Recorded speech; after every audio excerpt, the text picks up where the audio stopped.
Hey guys, welcome back to our YouTube channel Bong Reaction. আমি চলে এসেছি নাটকের ক্লিপ রিঅ্যাক্ট করার জন্য। আর আমার সঙ্গে রয়েছে রিয়া আর রাজীব। আর আমরা বসেছি শিলবাড়ি নাটকটা নিয়ে। এই নাটকটা অনেকদিন হয়ে গেল আমরা রিঅ্যাক্ট করি না। মাঝে বরবাদ নিয়ে আমরা ব্যস্ত ছিলাম, বরবাদের গান, তারপরে পাবলিক রিভিউ, তাই জন্য আর এই নাটকটা দিয়ে ওঠা হচ্ছিল না একদমই। তার মধ্যে তো আমরা ছিলামও না, তো তারপরে এসে এই নাটকটা সত্যিই দেখা হয়নি। তো আজকে ফাইনালি আবার শিলবাড়ি যেই অবধি দেখেছিলাম তারপর থেকে দেখা শুরু করছি। তো চলো বেশি দেরি করবো না, আগে দেখে নি। চিন্তা করে দেখলাম বাবারই আমার উপর একটু মায়া আছে, পয়লা সন্তান তো আমি। বাবার কথা শুনে আত্মহত্যাটা করলো না। ও তোমার তো সে কথা কয় হয় নাই। বাবা তো মায়ের আচ্ছা মতো ধুয়ে দিছে। বাবা করছিল মহাদেবের তো জন্মই হওয়ার কথা না। চুপ থাক।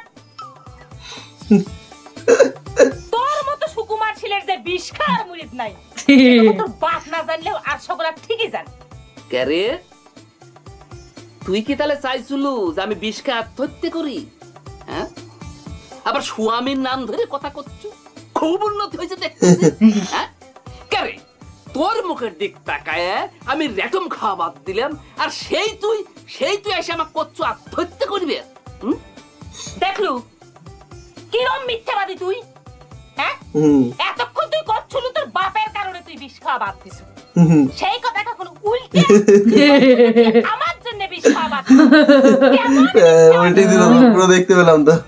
আরে বাবার সাথে দেখা হওয়ার আগেই তো আমার রেটম খাওয়া হয়ে যায়, চিন্তায় পড়ে থাকি। তোর মুখখান মনে করে আমি তোমায় পড়ে গেলাম, সেই সুযোগই না বাবা দা হাজির হইল। আবার মুখের কারণ মনে পড়া লাগবে না। বেটা বিষ খাবি কইছে, অমনি সব শুরু শুরু করে বেটার পিছনে পিছনে দৌ।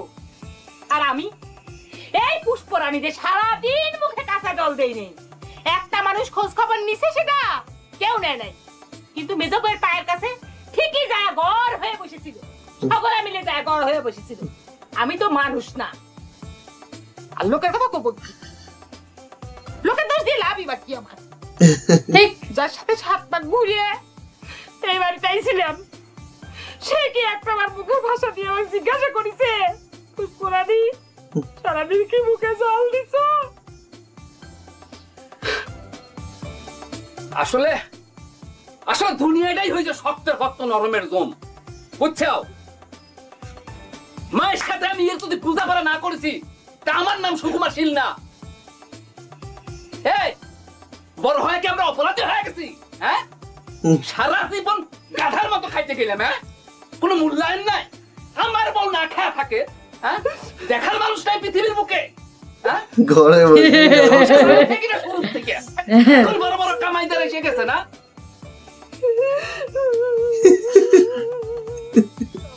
শুধু লোক দেখানো কারবার। বউকে দেখিয়ে দেখিয়ে বললো আবার একসঙ্গে যাচ্ছে। বউকে মানুষের সবকিছু এত উঠতে চলে যায়, বউ কি আমার কাছে নাই? এইটা না বেশি কথা হয়ে যাচ্ছে কিন্তু।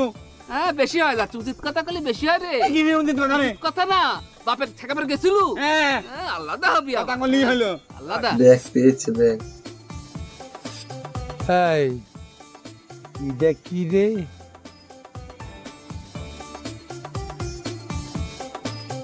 বাবা হাত দিও না, বোমা টুমা বেরবে। বাবা সর্বনাশ, বোমা বোমা বাবা।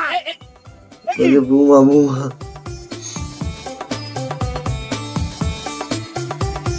কারণ মানি ব্যাগ করবে। টাকা কত টাকা, হা হয়ে গেছে দেখেই হা। সবাই 2-3 জনেই হা।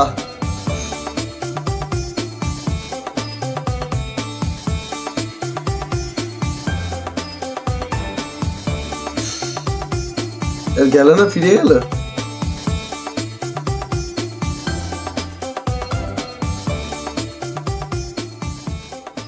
দরকার হয় ক্ষমাই চাচ্ছি, তাও তুমি ভিন্ন হয়ে যা কথাটা মুখে আনো না মা। তোমার শ্বশুর মনে কর কথাটা শুনে হাত ফেলি হয়ে যাবে। কি যে কাদাকাটি করলো, বুড়ো মানুষ বাচ্চাকে। তারপরে মেজো বেটা হচ্ছে ভালোই কামাই, বউকে বৌমার কাছে এসে ক্ষমা চাওয়া মানে আশা এই বয়সে বুড়ো মানুষও থাকে।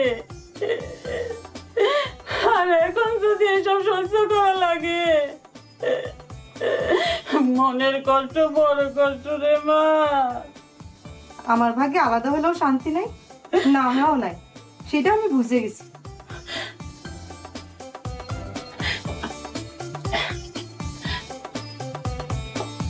তোমাকে একটা কথা কই মেজে বৌমা, বড় বই শিক্ষা দেবার একটাই বুদ্ধি আছে। তোমরা আমাকে একটা নাতি নাতনি উপহার দাও, তাহলে দেখতে বড় বউ এমনিতেই শিক্ষা পাই যাবি। বাবা, এটা দেখছি মেজ বউয়ের। তোমার সাথে একটা কথা কব। ও ভগবান, আমার কি ভাগ্যি রে, আমার ঠাকুর যে আমার ঘরে আইছে। আমি তো ঘরে বৌদি, সে কথা কি তো ঘরে মনে হয় একবার? এসব কি করছো বড় বৌদি? তোমার দিয়ে তো আমরা বৌদি ডাক শিখেছি। কত সাইয়া বসে তো ঘরে বাড়ি লাই লাপছন দেখে তো সে কথা মনে হয় না। বউ তো এবারে এক খেল টেডি খেল। তুই তো সে টেডি বৌদির ঘরে যা গুজুর গুজুর ফুসু টেডি বৌদি কোনোদিন কোনো সময় এসে বৌদির কাছে একটু বইছু? এখন এসে কথা করছু? বসবো কিসের জন্য? বাড়ির শিক্ষিত গুলিয়ে আমি তো 70 হয়ে গেছি, 70। আমার মায়ের সাথে তোর বিয়ে ঠিক করেছিলাম না, সেই জন্য 70 হয়েছি। ক্ষমা করে দিস, তো ঘরে সকলের কাছে ক্ষমা চাই আমি। বড় বৌদি, আমি কি সে কথা তোমাকে কখনো করেছি বলো? বাড়ির লোকজন যা ইচ্ছে তাই কর। বড় বৌদি, আমি তোমাকে একটা অনুরোধ করব, তুমি তোমার ভাইটার সঙ্গে আমার বিয়ের ব্যবস্থা করে দাও। তোমার ভাই রাজি আছে। ভাই যতই রাজি থাক, হচ্ছে না। যখন গরম গরম কইছিলাম কথাটা, তখন যদি বাড়ির মানুষ কারে তুলতো, এতদিন সব সমাধান হয়ে যেত। এখন তো হবি না, এখন তো আমিই যাচ্ছি না। তো ঘরে তো ঝগড়াটি ফ্যামিলির একটা মেয়ে আমার ঘরে বাড়িতে নেই। ঝগড়াঝাটি যা হয় সে তো তোমরাই করো বড় বৌদি। তুমি কি করতে পারবা আমি তোমাকে সঙ্গে ঝগড়া করেছি? তাহলে পরে কিসের জন্য আমার এই শাস্তি ভোগ করতে হবে?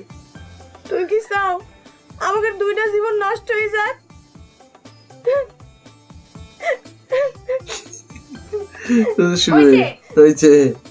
আর টেপা জামের রস ধরে লাগবে না।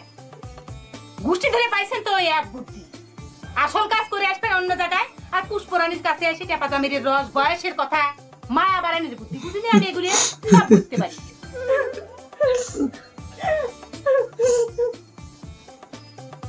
করছি না হইছে, করছি না হয়েছে, সত্যি সত্যি কাজ মনে হচ্ছে। করছি কিন্তু চুপ করে।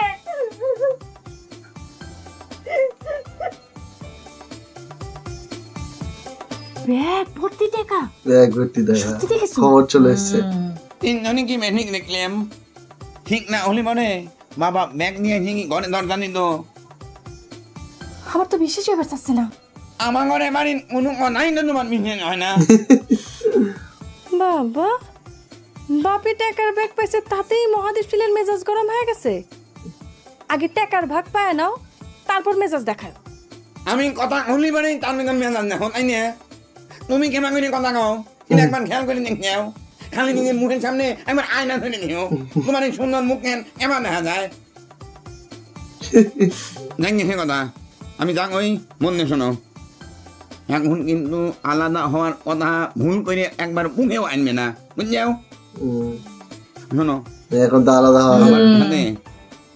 এখন কিন্তু উল্টে পাল্টা আন্দোলন করবে না, কোনো বিয়া তুমি করবে না, রাগ করবে না, ঠিক আছে?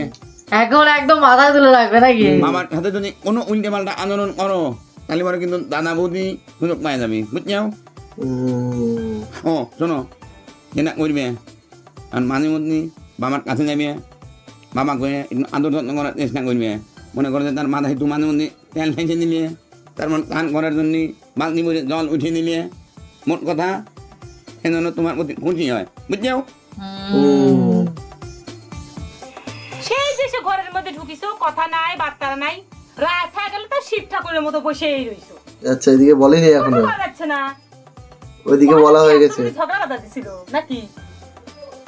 এত কথার দরকার কি বাবা? সে যখন চাইছে যে টাকা আলাদা করে দাও, দাও টাকা আলাদা করে। আলাদা হয় সে কত সুখে থাকে দেখা যাবি, আমার না হয় দুঃখে সাগরে ভাইসে যাবো, সে তো সুখে থাকে। খান করতেছ না, এই কিলে এই জন্য মেয়ে মানুষের টাকার ইচ্ছে করা।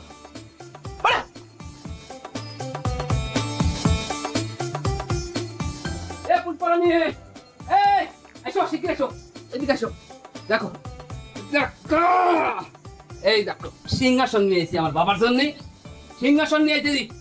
এখন থেকে আমার বাবা এই চেয়ারের উপর বসে যা হুকুম করবি, রাজার মতো যা হুকুম করি সকলে সেটা মানবি। ও বাবা, আচ্ছা বাবা টাকা পেয়ে তো বেশ ভালোই হয়েছে। নতুন দেখে এখন গদিওয়ালা চেয়ার আনবে নাকি? আরে আনবো আনবো, আগে বাবা এই চেয়ারে বসে অভ্যেস করে নিক, তারপরে সব কিছু হবি। চেঞ্জ করে ভালো দেখো না তুমি। এই শোনো, তোমাকে যে কথা কইছি ভালো করে সেবা যত্ন করে বাবার মনটা কিন্তু জয় করা লাগবে, মনে থাকে যেন। সে কথা কই সে কথাই ভুলে যাও, আমি এত সহজে ভুলিচ্ছি না। ভুলি নেই। আচ্ছা এদিকে বলা হয়ে গেছে।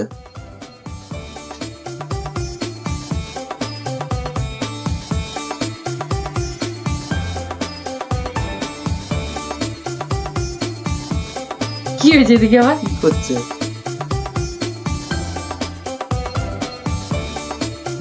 কি হয়েছে?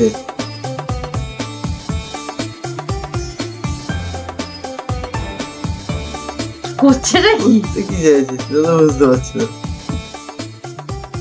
আচ্ছা আমার হাত এত চুলকুচ্ছে কেন রে? চুলকাচ্ছে হাত? কোন হাতের তালে চুলকাচ্ছে? ডান হাতের তালে। ডান হাতের তালে চুলকালে তো টাকা পাওয়া যায়, সেটা তো সত্যি হয়েছে সুকুমারের বাপ। সেই জন্য না, আমার খালি তুক মরার ইচ্ছে করতেছে। বিশ্বাস ট্রাক্টর গরমের নাকি? মারবার ইচ্ছা করলি মারো, তুমি হচ্ছে আমার স্বামী। এখন সবাই সোজা হয়ে গেছে। মারিছাও তুই মনে হয় আমার মারিস নাই, সব মনে আছে আমার।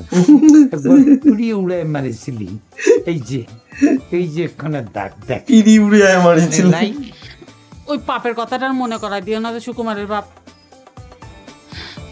চলো টাকাটা আমরা দুজনে মিলে গুইনে দেখি। বাবা এক টাকা পাওয়াতে বাড়িতে সবাই সোজা হয়ে গেছে। একদম বাবা, মেজো বউ, মেজো ছেলে, বড় বউ, বড় ছেলে, বাবা তো বউ আর বউ, একদম সবাই একদম টাইট হয়ে গেছে নাকি? একদম। একজন চেয়ার নিয়ে আসছে, একজন বউ বলছে দুটো মেরেও নাও। যদি মানে হাত চুলকাচ্ছে মারতে ইচ্ছা করে তাহলে মেরে নাও। বাপরে বাপ, বিরাট মজাদার। মানে এবার একটু মজাটা বেড়েছে নাটকের, তাই না? হ্যাঁ, কোথাও থেকে শুধু ঝগড়া ঝগড়া ঝগড়া দেখছিলাম, ওটা একটা আলাদা মজা ছিল, অন্যরকম হবে, অন্যরকম হবে। যাই হোক চলো, ভালো লাগছে নাটকটা দেখতে। যেমন হারকিপ্টে দেখছি, পাশাপাশি এই নাটকটাও কিন্তু খুব সুন্দর লাগছে। তো তোমাদের কেমন লাগছে কমেন্ট করে জানাতে ভুলো না। ভালো লাগলে লাইক শেয়ার সাবস্ক্রাইব অবশ্যই করো। একদম। তো চলো দেখা হচ্ছে নেক্সট ভিডিওতে, ততক্ষণের জন্য টাটা।